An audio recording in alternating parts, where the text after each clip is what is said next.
কাছে বসলে পাশে বসলে যাদের বীর্যতা খুব দ্রুত বের হয়ে আসে তাদের জন্য এই ওষুধটি অত্যন্ত ভালো মানের।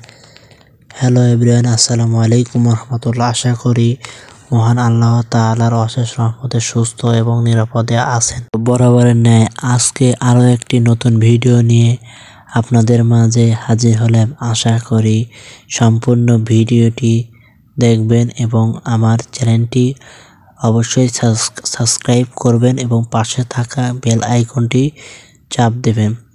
তো বন্ধুরা, আজকে আমি যে মেডিসিনটি নিয়ে আলোচনা করব আপনাদের মাঝে, মেডিসিনটি হচ্ছে বাংলাদেশের top 10 company square pharmaceutical limited এর একটি প্রোডাক্ট ভিগোরেক্স 50 এবং 100 হয়ে থাকে। তো আজকে আলোচনা করব ভিগোরেক্স 50 নিয়ে। যাদের লিঙ্গ দাঁড়ায় না, শক্ত হয় না, স্ত্রীর কাছে থাকা অবস্থায় শক্ত হয় না, দাঁড়ায় না বা কাজ করতে ইচ্ছা করে না, তাদের জন্য এই ওষুধটি অত্যন্ত ভালো মানের। এই ওষুধটি আপনি বাংলাদেশের যে কোনো স্থান থেকে বা যে কোনো ফার্মেসি থেকে সংগ্রহ করবেন। এই ওষুধটি আপনি কাজ শুরু করা বা সহবাস করার ঠিক 30 মিনিট আগে সেবন করবেন। এটা কিন্তু অন টাইমের একটা সেরা ওষুধ।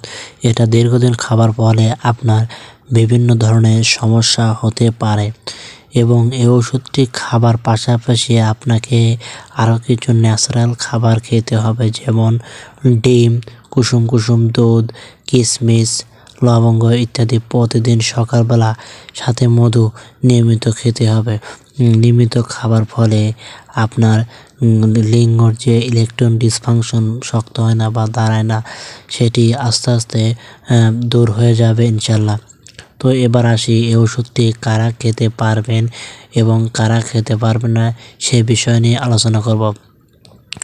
এই ওষুধটি মূলত যারা প্রাপ্তবয়স্ক, বিশেষ করে 18 থেকে 18 বছর বয়সের ঊর্ধ্বে, তারা এই ওষুধটি খেতে পারবে।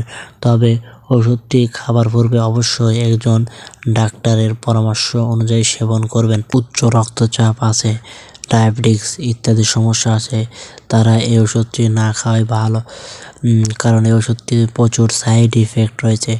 এখন বলি এই ওষুধটি বেশি খাবার ফলে কী কী সমস্যা হতে পারে। এই ওষুধটি বেশি খাবার পরে অরুচি ভাব, ক্ষুধা মন্দা, চোখে ঝাপসা দেখা, গিটারে বিভিন্ন প্রকার সমস্যা বা লিঙ্গের বিভিন্ন প্রকার সমস্যা ইত্যাদি হতে পারে। তবে ওষুধটি বেশি পরিমাণ না খাওয়াই ভালো, তার কারণ এটা কিন্তু অন টাইমের সেরা একটি ঔষধ। তো বন্ধুরা, আজকের ভিডিও এ পর্যন্তই। দেখা হবে আরও একটি নতুন কোনো ভিডিও নিয়ে। সে পর্যন্ত সবাই সুস্থ থাকবেন এবং নিরাপদে থাকবেন এবং আমার চ্যানেলের পাশে থাকবেন।